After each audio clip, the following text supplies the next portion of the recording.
Heads are bowed and eyes are closed. Consecrate me now to your service, Lord, by the power of grace divine. Let my soul look up with a steadfast hope, and my will be lost in thine by the power of Christ. In Jesus' name, amen. If you're glad that God is there all the time and that God is here right now, we do give God praise. Join me in Genesis 28.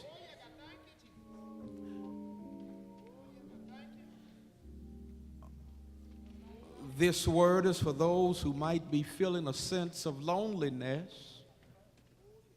We proclaim another dimension of our triune God, Jehovah Shammah, means God is there. Genesis 28, verses 10 through 19 is what I seek to read in your hearing on this morning. Jacob left Beersheba and went toward Haran, and he came to a certain place and stayed there that night because the sun had set. Taking one of the stones of the place, he put it under his head and lay down in that place to sleep. And he dreamed, and behold, there was a ladder set up on the earth, and the top of it reached to heaven. And behold, the angels of God were ascending and descending on it. And behold, the Lord stood above it and said, I am the Lord, the God of Abraham, your father, and the God of Isaac. The land on which you lie I will give to you and to your offspring. Your offspring shall be like the dust of the earth, and you shall spread abroad to the west and to the east and to the north and to the south. And in you and your offspring shall all the families of the earth be blessed.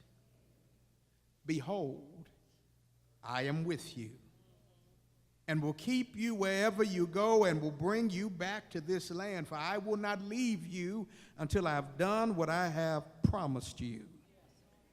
Then Jacob awoke from his sleep and said, surely the Lord is in this place, and I did not know it. And he was afraid and said, how awesome is this place! This is none other than the house of God, and this is the gate of heaven. So early in the morning, Jacob took the stone that he had put under his head and set it up for a pillar and poured oil on the top of it.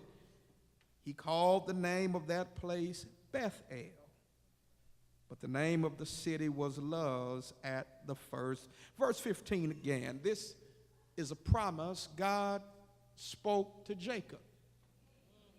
And I want you to receive it and embrace it today. God says this to those of you who feel lonely. Behold, I am with you, and will keep you wherever you go, and will bring you back to this land. For I will not leave you until I've done what I've promised you.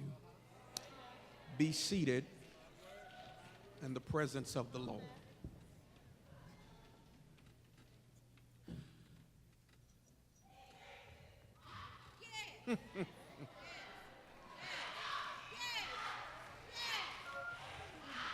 Hallelujah. Hallelujah.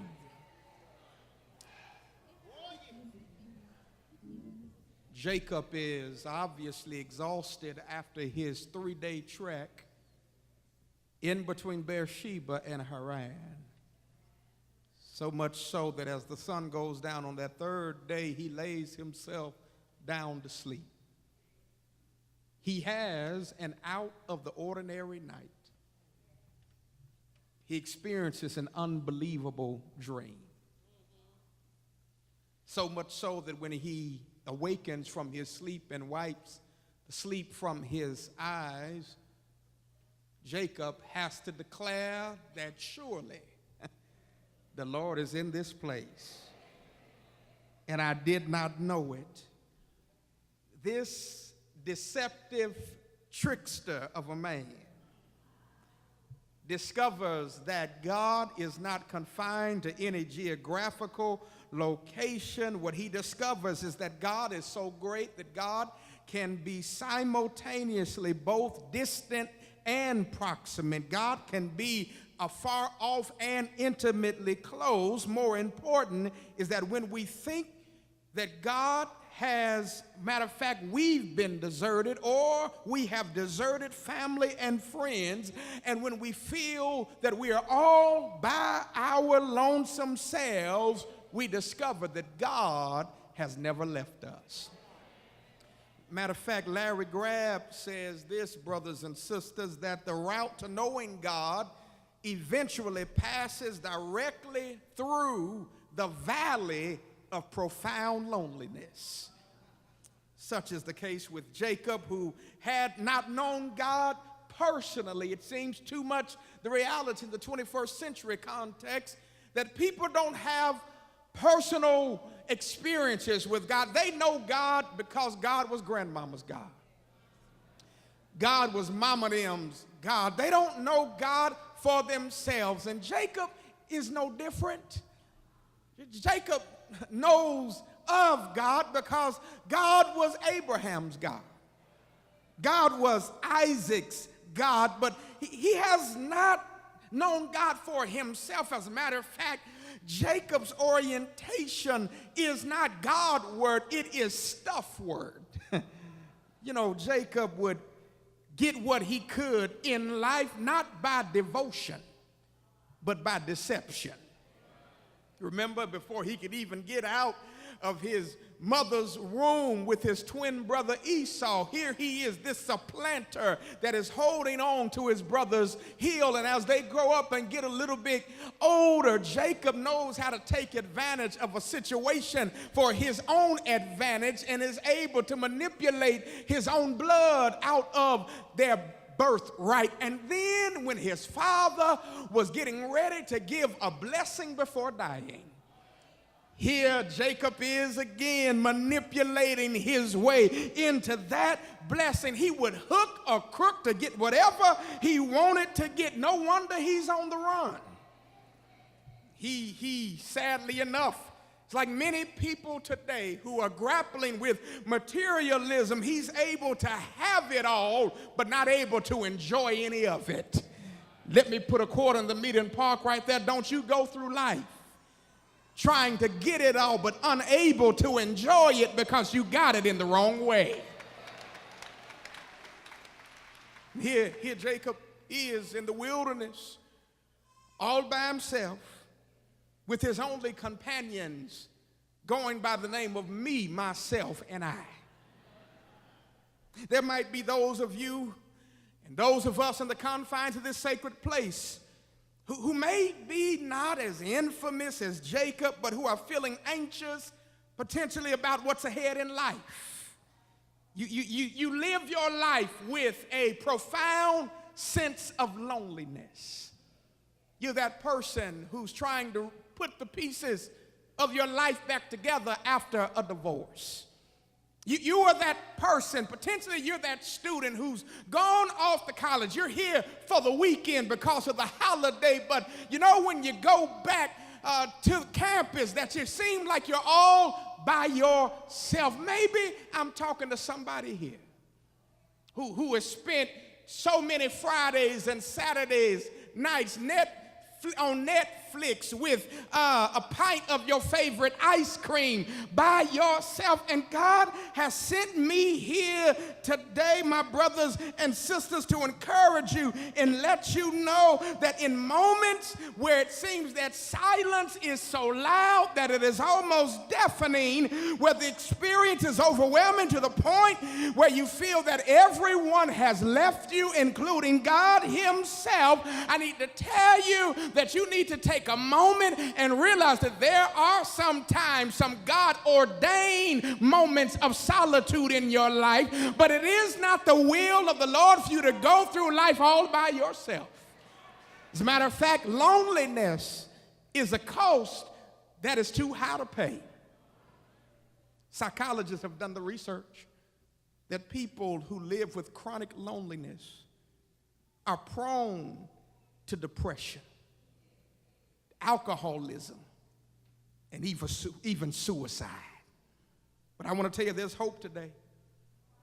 We take a moment and look at the life of Jacob, that no matter how lonely you may feel, no matter how you're reeling after the passing of a loved one, I need to tell you, you cannot flee from the presence of the Lord.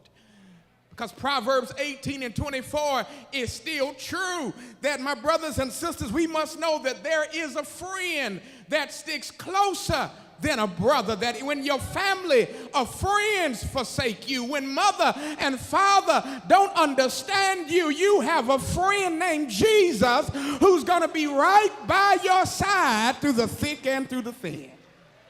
This text is tailored to teach us that our abiding assurance is that we are never alone, because God is unconditionally present with us. Here's what you should leave here understanding: that we ought to embrace solitude as the sanctified space where God speaks to you. God gives us 3 assurances in this passage. First, God gives us the assurance of his presence. Jacob is asleep, and he dreams a dream that we are able to draw from it and get the lyrics of that Negro spiritual that goes like this: we're climbing Jacob's ladder.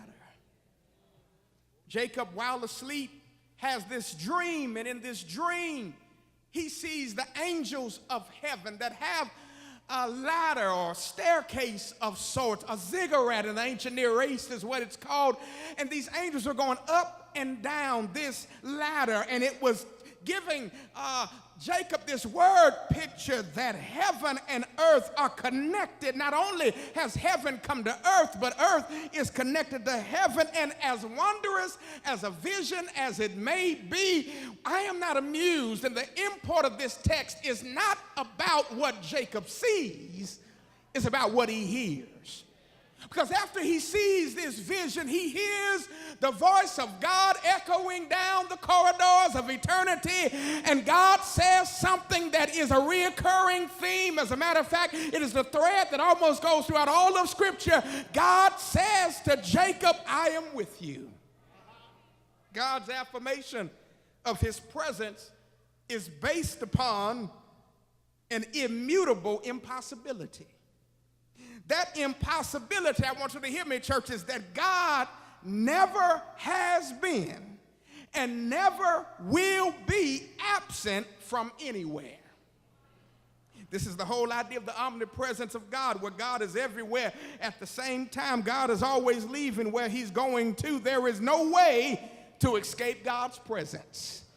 There's some of you who want to lead lives that you want to live in the shadows, and you hope that God would not be there. But the psalmist helps us with a rhetorical analysis in Psalm 139, where the psalmist says to God, where shall I go from your spirit?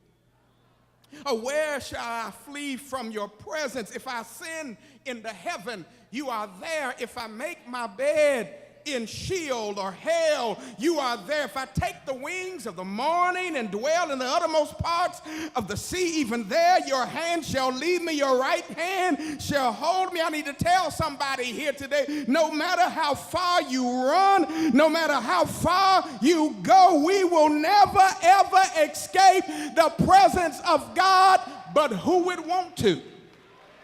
Because Psalm 16 tells us that there are blessings in the presence of the Lord. As a matter of fact, it says in the presence of the Lord is fullness of joy. In his right hand are pleasures forevermore. I'll tell you, there is joy in the presence of God that exceeds what you can find in the liquor bottle. There's joy in the presence of God more than what you can snort up your nostrils or roll up and smoke in a joint. There's joy in the presence of the Lord more than you can find in any club, and the joy of the Lord will be your strength.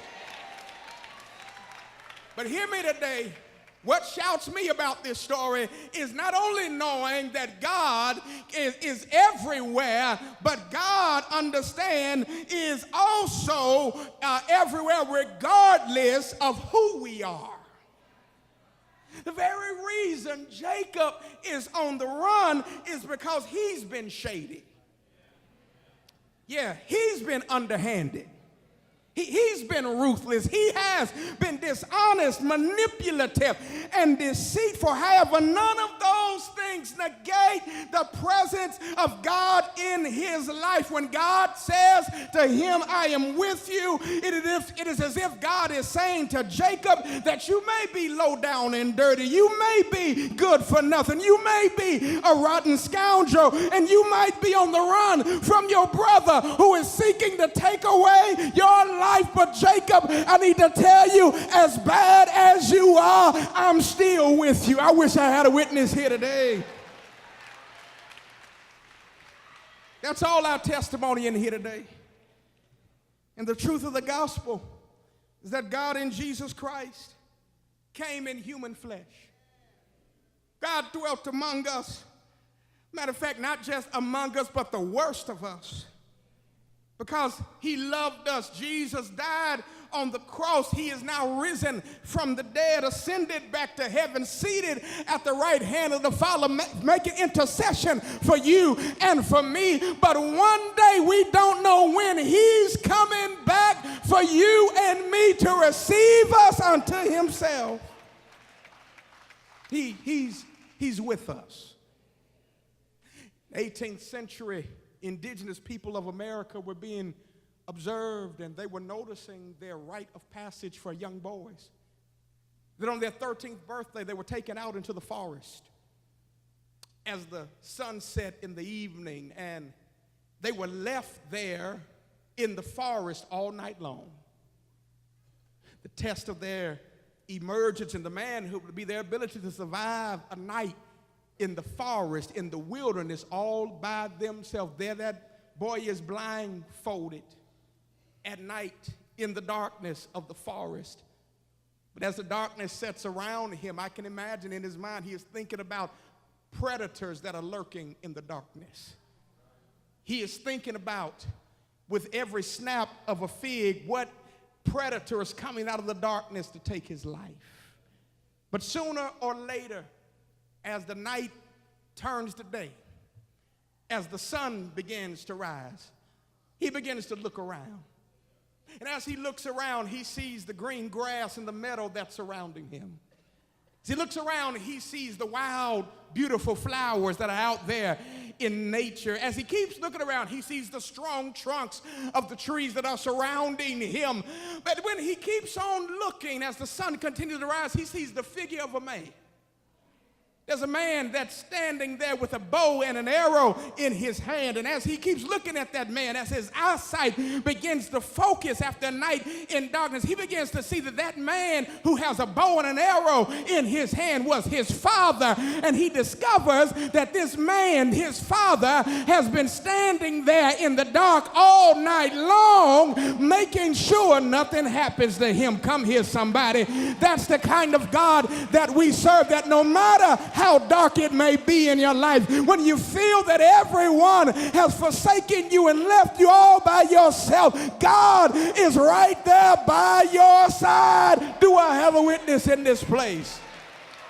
He gives us the assurance of his presence. I'm with you. Then he gives us the assurance of his protection.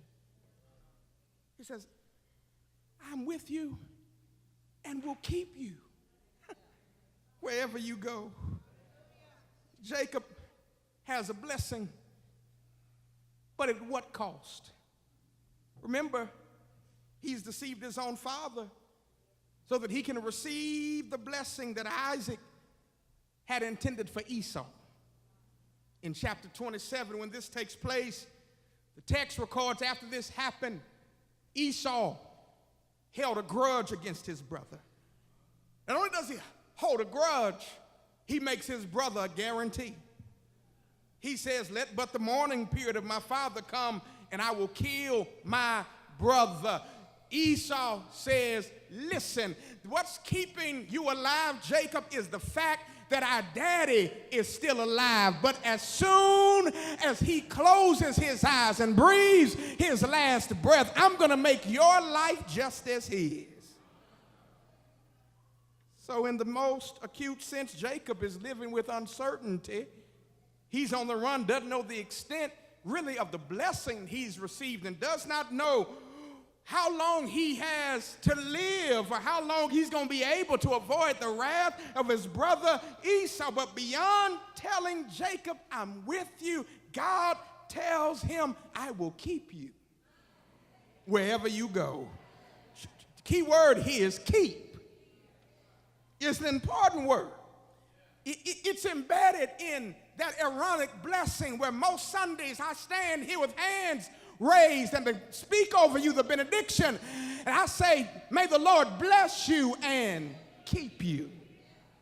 It really highlights that God does not stop at blessing us and being present with us, but God says to us, as God says to Jacob, I'm going to keep you wherever you go. Keep simply means that God has a responsibility to protect us. Literally, it gives us the word picture of a bodyguard. Y'all know a bodyguard by their sheer presence is able to ward off potential danger.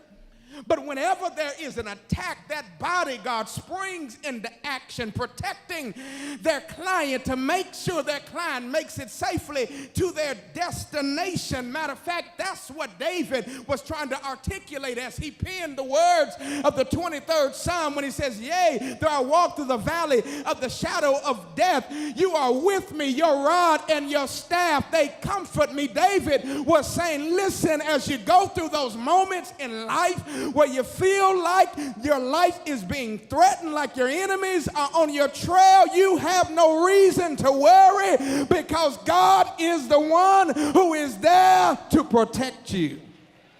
You don't really get the sense here because it's beautiful image of why God uses the terminology of shepherd in Scripture. And when Jesus speaks in John chapter 10, Jesus calls himself the good shepherd. But before he gives us that image, Jesus says, I am the door. What he's speaking of, said a few weeks ago, he's speaking of that when a shepherd is trying to get their flock from a place of departure to their destination and they do not make it to their destination before the sun goes down, there's something called a sheepfold. And a sheepfold is a stoned enclosure for the shepherd to lead the sheep into. However, it has one deficiency. It does not have a door. And so at night, the shepherd takes their own body and lays in the doorway of the sheepfold. He does it to do two things. Number one, it keeps intruders out. But it also keeps the sheep who are prone to wandering within the safety of the sheepfold that the shepherd has provided for them. Y'all, we ought to shout today that God is a keeper, that sometimes God keeps danger from happening to us. God keeps our enemies from harming us, but I thank God today that God can sometimes keep us from ourselves. I wish I had a witness here today that know you are getting ready to do the wrong thing, getting ready to go the wrong direction, but God blocked certain things so that we would not make the wrong decision and end up in a precarious predicament. Y'all not feeling me like I need you to. Y'all ain't feeling me. Y'all ain't feeling me. We're in the 7th month of the Trump presidency. And y'all help me preach through this here. And we have discovered in recent weeks that the dollars apportioned in our federal budget for Secret Service have already been exhausted. The reason why is because nobody knew that he took very seriously God's command to be fruitful and multiply. Nobody knew he would have all those children by 3 different women.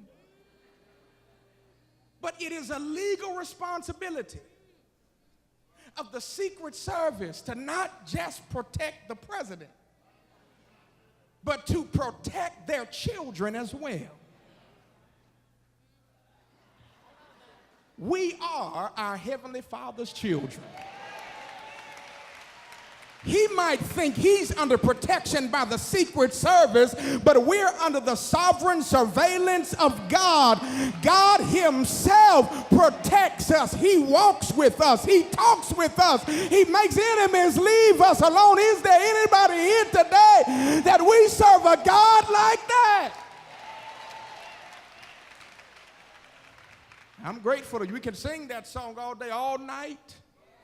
All day, angels keep watching. Oh, thank God for the angels. But God doesn't always send a substitute. God himself gets in the way and blocks any evil that could come our way. We have the assurance of his presence. We have the assurance of his protection. But lastly, and I'm done, we have the assurance of his promise. God says,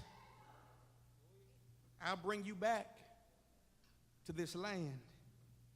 To appreciate Jacob, we have to see Jacob in the line that begins with Abraham, who in Genesis 15, God makes a promise to Abraham. He promises the land to Abraham and his offspring. Then Abraham passes off the scene. Here comes Isaac. God in Genesis 26 makes same promise to Isaac that he's going to give this family the promised land. And right here in chapter 28 at verse 13 that we just read in our hearing a short time ago, God says to Jacob, and behold, the Lord stood above it and said, I am the Lord, the God of Abraham, your father, and the God of Isaac. The land on which you lie, I will give to you and your offspring. The place where Jacob slept that night was the same land that was promised to his grandfather and his father, and it's now promised to him. However, before he could take residence of this land, God had on his itinerary that he had to go to his uncle Laban's house. So when he got to Laban's house, the trickster ends up being tricked. And he ends up getting 2 for 1 when it came to wives, and he works 14 years to get the one that he loved. But another stop on the itinerary does not negate the promise God had on his life. Matter of fact, God want to let him know that when I make you a promise, my promises do not expire. But then God takes personal responsibility to fulfill the promise made to Abraham, Isaac, and Jacob, so much so that God says this: I'm not only going to bring you back to the land, but I'm not going to leave you until I've done what I've promised you to do. That's why Jacob wakes up from his sleep that day and says, surely the Lord is in this place. And I did not know it. He then goes on to say, how awesome is this place? This is none other than the house of God. He discovered in this moment that wherever you are in life, God is already there. Jacob finds out in a personal way that our bad is not bad enough for God to walk away from us. He discovered there's no distance that will keep us from God or keep God from us. Whenever we are in a moment in which we feel that we're going to escape God's presence, we discover that we're never alone, and God himself is our eternal escort to make sure we get to the fulfillment of that thing that God has promised to us. Brothers and sisters, hear me today. It don't matter how far we go from or where he has promised. God always has a way to bring us back. That's what God was trying to teach Jeremiah in Jeremiah 32. Babylon was on its way to siege Jerusalem. And God tells Jeremiah to do something that is really nonsensical. It doesn't make any sense at all. God literally tells him, in our contemporary terms, God tells Jeremiah, get you a real estate agent. Make sure you've got the loan officer at the bank on standby. I want you to go and buy some land. Now, the enemy is coming to take the land, lay siege of it, then deport them to Babylon, where they were going to be in exile for 70 years. And God says, buy a piece of land. But what God was teaching Jeremiah, that what God has for you is for you. Doesn't matter how far you go away from it, God is going to bring you back to, and am I the only one in here today who can celebrate that fact? That what God has for you, is what he's promised you, is still going to come to pass. That's the eschatological hope of every believer in here today, that if you put your faith, hope, and trust in Jesus Christ, God in one day is going to come back and receive us unto himself when Jesus cracks the sky and descends from heaven at the shout of the archangel. And so what gives us confidence is that when we're saved, God gives us his Spirit as a down payment. Okay. Y'all act like y'all ain't bought a house. You know, earnest money. That means you're searching for a house and you still got to work through all of the ins and outs of the financial process. You got to go through the inspections. And so you haven't moved into the house yet. But what they ask you to do is put some earnest money down. And when you put that earnest money down, it don't matter who else comes to look at that house after you. Doesn't matter how much money they may have, because you put down a deposit that when you get through the closing process and close on the house, that which you put earnest money down on, you're able to move into. Come here, somebody. When Jesus died and gave his life for us, he was redeeming us, but he did not take us with him then. He left us here on earth to complete his mission for the world. And so to give us confidence that he's coming back for us, he gave us his Spirit as an earnest down payment that will let us know soon and very soon he's coming back to receive us unto himself. I'm done. Doesn't matter how far you go, you have the assurance of God's presence. Doesn't matter how big your enemies look to you, you got the assurance of God's protection. And it does not matter, my brothers and sisters, how long it has taken for the promise to come to pass.